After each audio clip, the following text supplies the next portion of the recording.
Hi everyone, welcome to Potluck Food Talks. I'm here with Sleepy Boy Walter. So for people who don't know why I always put like these funny names on Phil, it's because that's a nickname he puts on the chat platform. Pil Walt, Sleepy Boy, Gorilla Dick. Oh yeah, that's at one point I was filling out a form, like an official form on my laptop with somebody else sitting next to me, looking at it, and I clicked the like name section of my name, and for some reason this website decided to take all the nicknames that I put into Riverside, the program we use for recording, as suggestions. So it was like Big Schlong Man, Gorilla Dick, blah. And this person, she was like, what the hell? Where are all these names coming from? That's really funny. So today we're going to talk about a very dynamic topic, I would say, veganism. Veganism. Everybody has an opinion on veganism, I guess. Well, especially vegans. Yeah. Also not vegans, I guess. I remember the first time I heard about veganism, I was working at, the first time I took it kind of like from a chef's perspective, seriously. I was at culinary school and one of my co-students, he was working in a catering for top artists that would go to Venezuela for performances, concerts, for shows. And one of these was U2 Pop, like U2. They're all vegans to the point of I remember that they would explain me like even the clothes, and I was like, what is this? What kind of sect is this? And back then I would take it as such, as a kind of like a sect or something strange. Now for me, it's just like like a diet profile that needs to be taken into account. And I guess like most restaurants have to operate in that way, having at least something in mind. And I think as a trained chef, it comes to a point where you already know how to deal with it. You already know how to automatically filter. This is it. This is not. And what to deliver. So what do you have to say about veganism? I don't know. I feel like obviously vegans get a lot of slack. They get a lot of shit. I feel like, especially with like toxic kitchen culture, everybody used to hate on vegetarians. And now that's not really a thing anymore. I think like vegetarians are like very widely accepted. It's sort of like, this person's vegetarian. I think very few chefs are going to go, the vegetarians. But when a vegan comes, it's a little bit different because it's kind of like, vegan. I agree. Yeah, I agree. Even, for me, even as of course I have vegan friends, but it is really a fact that you have to put them in a category aside. Like when for example, when I give food tours, I can deal with vegetarians, no problem. But vegans is like, okay, you're going to eat patatas bravas and Guernica peppers the whole tour, because that's all there is. It's really a problem. For example, in Basque cuisine and in other cuisines that have such traditions of eating fish and meats, and and also dairies.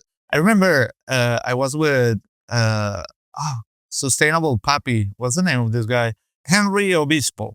He has like this amazing project in the Bronx, like a vertical farming project to reconvert urban areas that have been neglected in terms of nutrition. These things are known as food deserts. And this is systematically like kind of like a food apartheid for especially Black communities in the States. And he leads this project. Oh, wow. Well, he's vegan and he was visiting me in San Sebastián. So I was taking him on a tour. And that's actually, and a tour as a friend. So it was really problematic because I would ask like, can I get the scallop with almond soup without the scallop? And they're like, fuck you. No, Yeah. Or then I was in this place, what do you have vegan? And it was like spinach croquette. And great. Oh, wait, but that has butter and milk. And they were like, come on, but these people, they can't like just be like normal. Of course it has butter. So you get, so you get to see that a lot, like in very normal places, like this kind of attitudes. I guess it's more like in a more professional level that you will see people just not caring and just dealing with it and solving the situation. Because that's what a chef does, is a problem solver, no? Like a chef is a problem solver, in my opinion. Yeah. For a very large part. I mean, we've talked about this a lot of times, that you have to be a professional and you have to, somebody comes in, says, hey, I don't eat, I don't know, I have a very, very strong, deadly allergy against dry yeast and, garlic, but raw garlic is fine and blah, some bullshit. And of course it's bullshit. And not to say that I think it's totally okay to draw the line as a restaurant worker and say, I'm very sorry, but if that's the way, then either please contact us beforehand or go somewhere else. But you find a solution, right? And I mean, this mentality is very, very old school. I love this sort of fact that it's kind of like a Spanish croquette. It has eggs and milk in it, but also it's rebozado in like eggs, So and butter for the bechamel. I mean, yeah, it's not vegan everywhere, and they're like, come on, at all. but these people, can they just like deal with it? Yeah, but it's like it's really difficult when you have a country that is that has such a strong culinary tradition, right? Like for example, I had this example a lot of times talking about vegetarianism, as in true, like real vegetarianism, and especially veganism. And people are sort of like, yeah, in Asia, it's like, it must be so much nicer. And I'm kind of like, what are you talking about? I like, try to eat fully vegetarian in Japan, depending where you are, right? Like, but like in Osaka and Tokyo and stuff, good luck. Vegan, almost impossible, I think. Because even if you get like a vegetarian miso soup, it's made with dashi, dashi's made with katsubushi, that's bonito, it's fish, right? It's tough. In Japan, you have this, I would call it food genre, Shojin. I guess I'm pronouncing it wrong. But it's this tradition, this school of Zen Buddhism, cluster cooking that is, of course, vegan because they're Buddhists. And that's actually very interesting. I booked a restaurant in Kyoto for my trip to Japan. We're going to talk about that on the next episode. This is a Michelin starred place that is a Buddhist cluster, and it's super cheap. It costs like 60 euros the menu. Nice. And it's vegan, and I think that approach to veganism. It's not that I'm saying that modern approaches to veganism. In general, I find veganism to be interesting, but this school of Buddhist monk of clusters.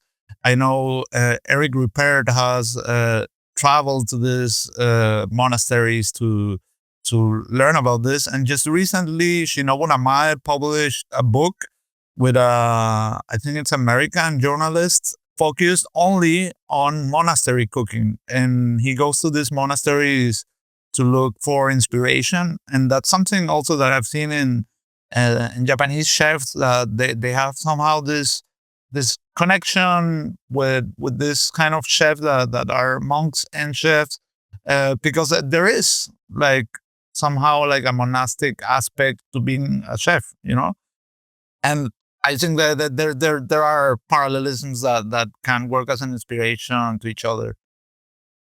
Absolutely, yeah. There is definitely something very monk-like in cooking. Also this outpour of yourself in your dedication and your repetition of your craft, and it's something that is like, it can be, without having like using a term that's very overblown, but it's something that can be very spiritual in your pursuit of making something better. And I also always found it fascinating, and like, yeah, like, I mean, this is the thing with this whole subject, right? It's like there's so many branches of it. And there's, the religious aspects of why people are vegan. There's a health focused aspect. There's just like a general anti-cruelty preference, which again is a whole different subject. Then there's obviously just the people who follow a certain trend because that is a certain stance is viewed in a certain way at a certain time in the current zeitgeist.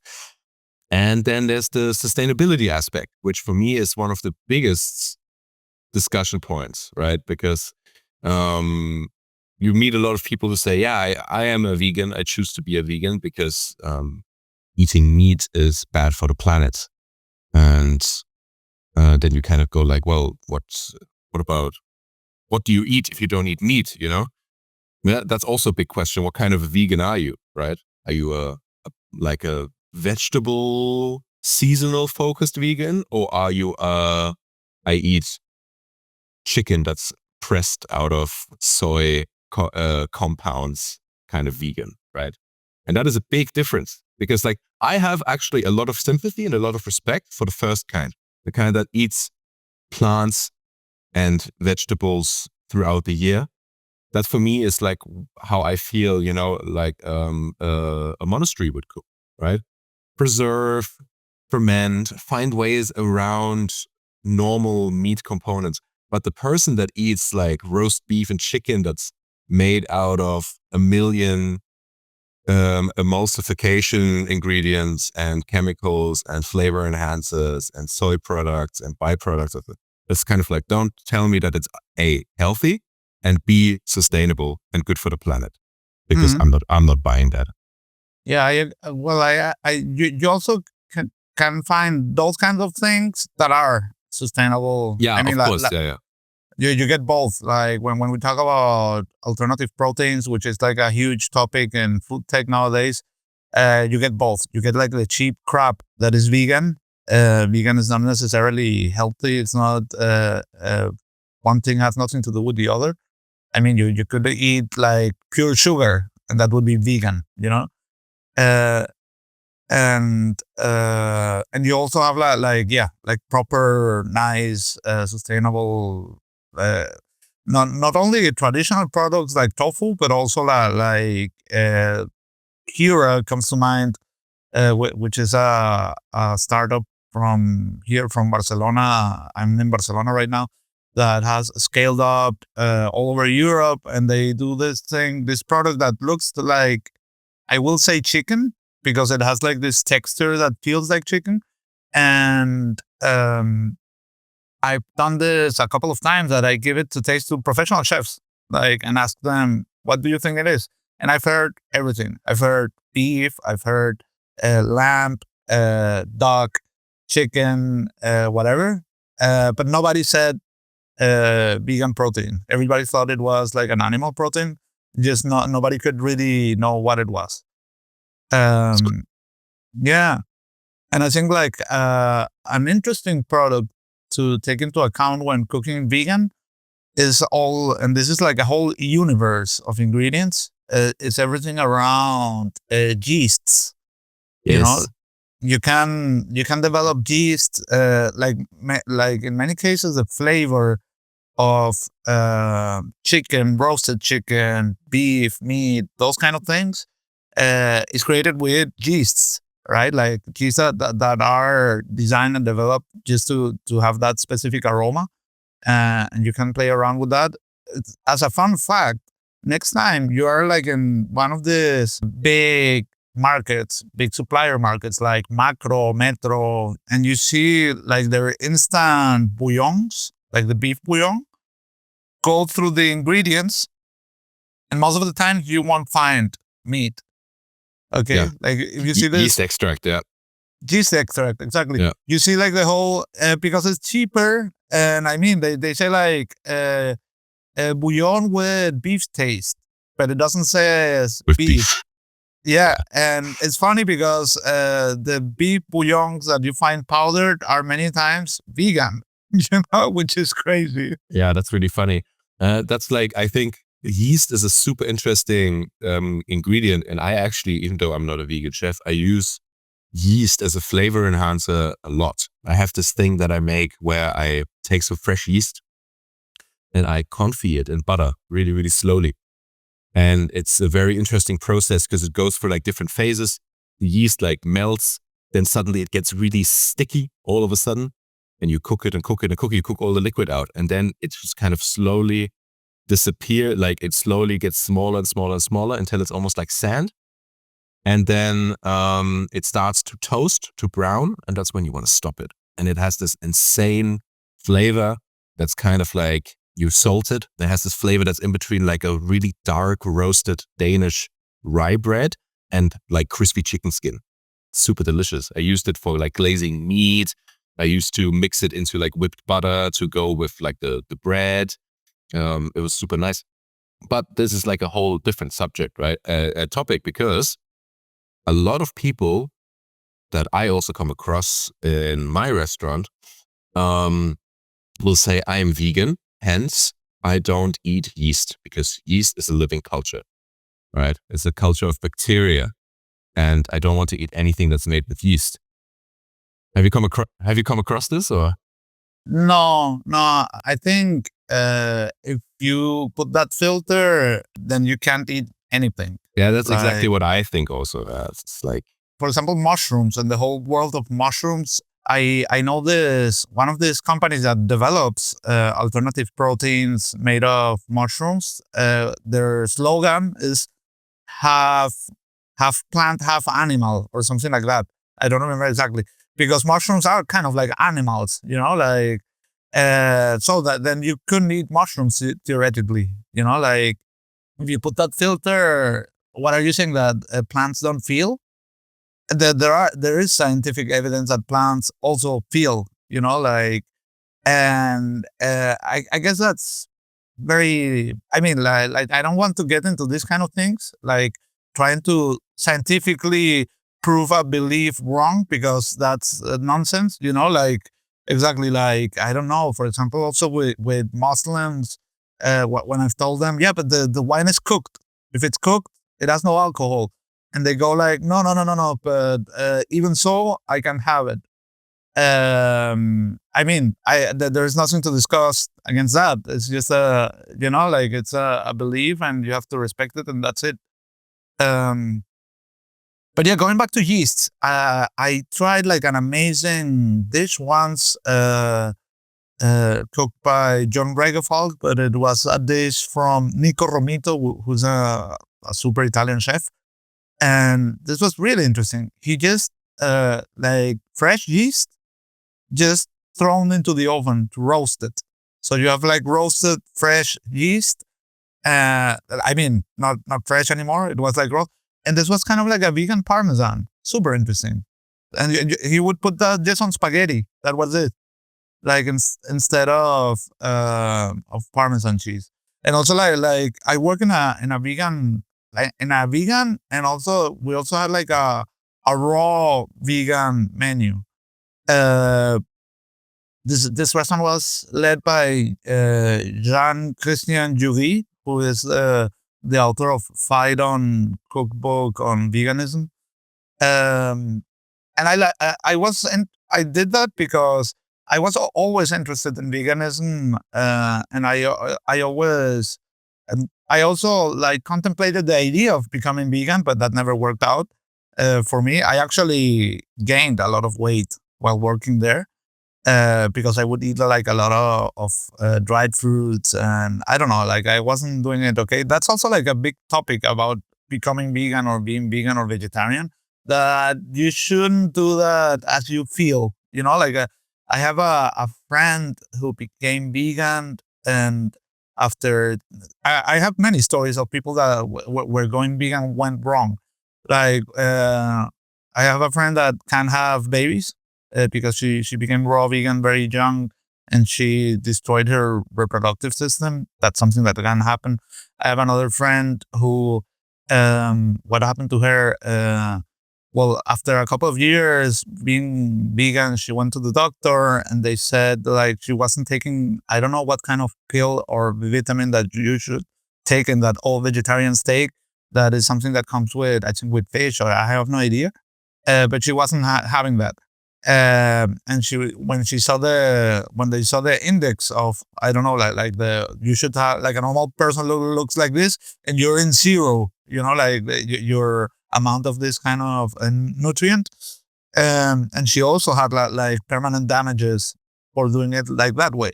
I mean, you are what you eat, so you should take serious what you eat and what you're not eating, because you're not having it. It's not just like I decide I'll eat tomatoes only every day, and that should work out.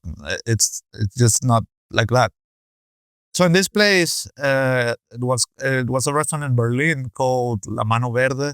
For example, I learned many of the tricks that vegans do for many things. For example, parmesan is usually this yeast extract with roasted. In that case, we used pine nuts. So you have like this powder of yeast and pine nuts. Like I said, if you go to industrial companies like Hella or Unilever, these guys have extract yeast of whatever you can imagine of, like all kinds of flavors, super interesting. We would also do like for the raw menu, like raw lasagnas with all slices of vegetables, marinated, fermented, dried fruits, made puree. It was quite interesting. It was pretty nice. There were many delicious things. I remember developing a dessert that I still do sometimes. That is just mixing silken tofu with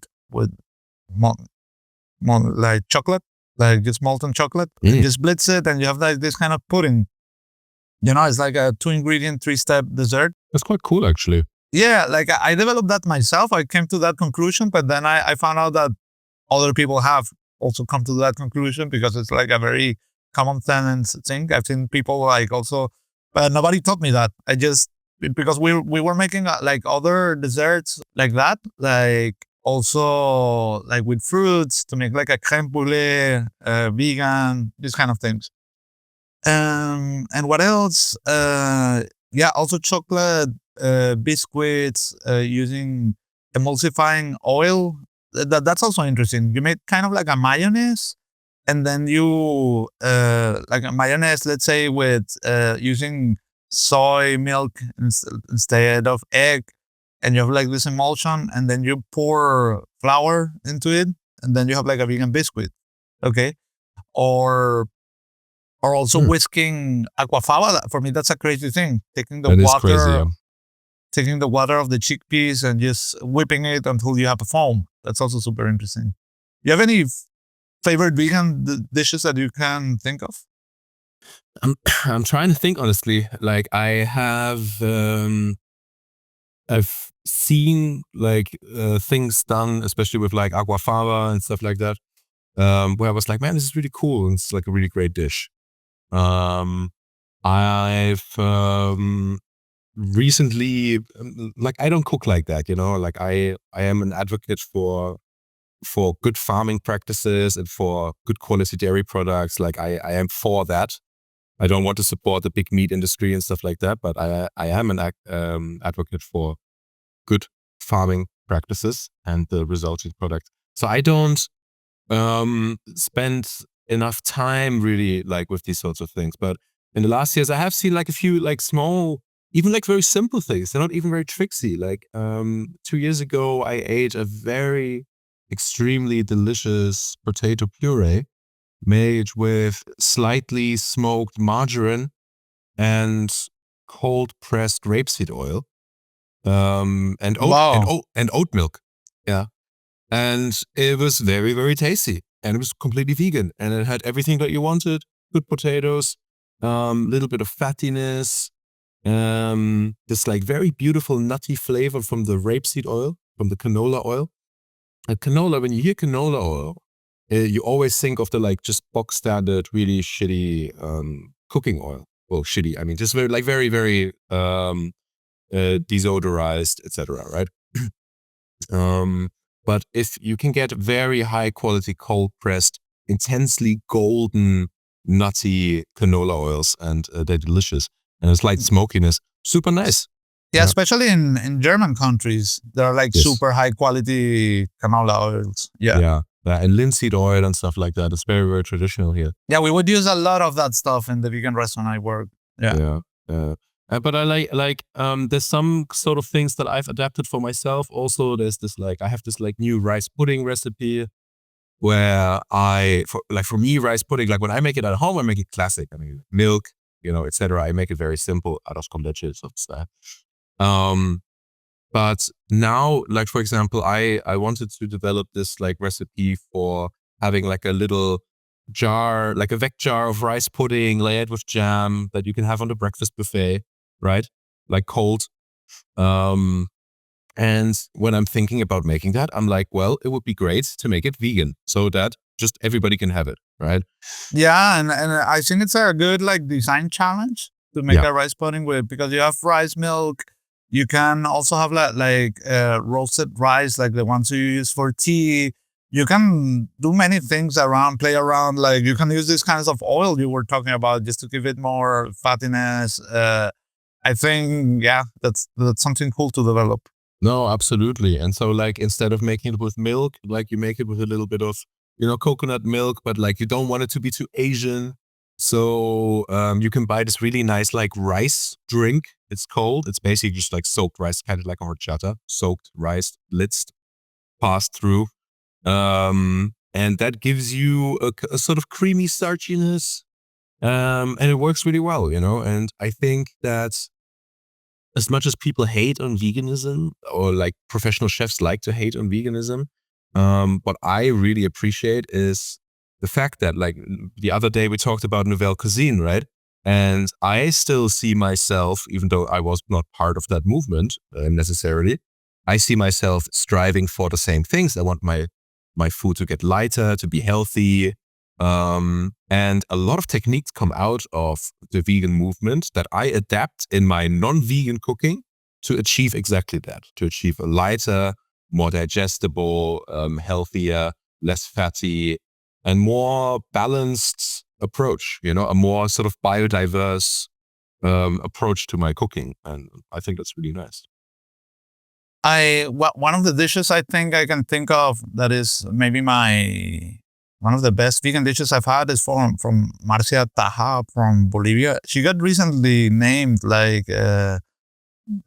from San Pellegrino's Latin America 50 best female chef in Latin America. And she had this dish where she would use Brazilian nuts. She would make a milk with that. But not in November. Not in November. Why? No nuts in November. Amazonian nuts. I don't know. I have no idea about the seasonality of those ones. Okay. Well, what's the joke with no nuts in November? Is that a song? Is that a... Sorry, I don't get it. No nut November? No? Okay. I'm sorry. So as I was saying, yes. Which, by the way, it's also a controversial topic that this nut is called Brazilian nut, while the biggest producer is Bolivia. So Bolivians are actually fighting to change the name to Amazonian nut or Bolivian nut. Even Amazonian should be okay. They call it chestnuts, forest chestnut. That's how they call it in Bolivia. In any case, well, she would make a super nice thick milk with this, and then something that looked like caviar, but it was amaranth cooked in açaí. You know açaí?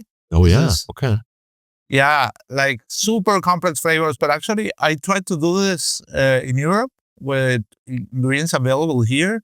So you would find this açaí puree like in Ecuadorian phone centers, and amaranth in bio markets and so on. And doing this with the wrong produce and not the same quality, not the same aromatic profile, it was crap, honestly. But the one she did, it was really, really impressive. Really, really. Nice. Yeah. Yeah. And it's like that. It's kind of what we discussed before, often, the limitations that you set yourself, as in sort of like, I'm not going to be using this, I'm not going to be using that, whether it's in Nordic cooking, I'm not going to be using Mediterranean ingredients, or in veganism, I'm not going to be using animal produce and animal products. I mean, the natural result of that is often a more intense and a more focused and a broader creative approach.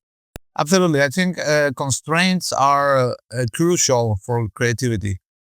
Like if you want to use creativity as a tool, right? You should have constraints. You should never be like, oh, let's be creative. Let's think about anything. It could be anything in the world. No. You should always narrow it down to a specific goal. For example, like a strategic goal with a specific target of users. And then you can always create around that. For example, right? Or like but not like, let's just fantasize about the possibilities of the universe. That, for me, that's not creativity, that's fantasy, which is not the same. I totally agree, yeah. That's it for this week's episode of Potluck Food Talks. If you like what we're doing, make sure to subscribe to the podcast so you never miss an episode. You can also find us on Instagram and TikTok as Potluck Food Talks. The show airs every Monday.